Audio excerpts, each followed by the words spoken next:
আস্তাগফিরুল্লাহ আস্তাগফিরুল্লাহ রাব্বি মিন কুল্লি জামবিউ ওয়া আতুবু লা হাওলা ওয়ালা কুওয়াতা ইল্লা বিল্লাহিল আলিয়্যিল আযীম। তওবা ইয়া আল্লাহ, তওবা ইয়া আল্লাহ। ইয়া আল্লাহ, তুমি জালিমের হাত থেকে গাজাবাসীকে রক্ষা করো মালিক। ইয়া আল্লাহ, ইয়া তওবা ইয়া আল্লাহ, তুমি গাজাবাসীকে ইহুদিদের হাত থেকে রক্ষা করো মালিক।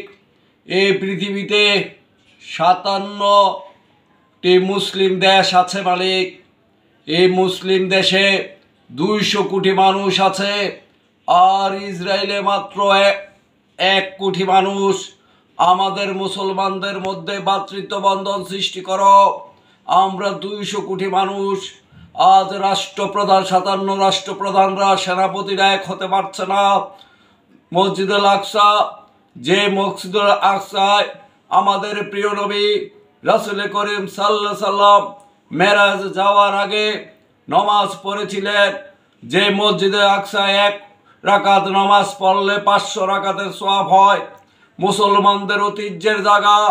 হে আল্লাহ, আজকে ইসরায়েলে সেই আকসা মসজিদকে ধ্বংস করে দিচ্ছে।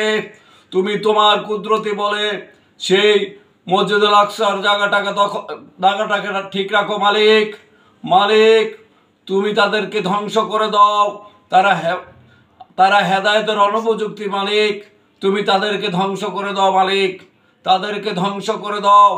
ইহুদিরা মাত্র 1 কোটি ইহুদির লগে আমাদের ঐক্য নাই দেখে আমরা পারছি না মালিক। আমাদের মধ্যে আমাদের 57টা রাষ্ট্রনায়ককে তুমি সজাগ করে দাও, না হলে তাদেরকেও ইহুদিদের কাতারে বন্দী করে দাও মালিক।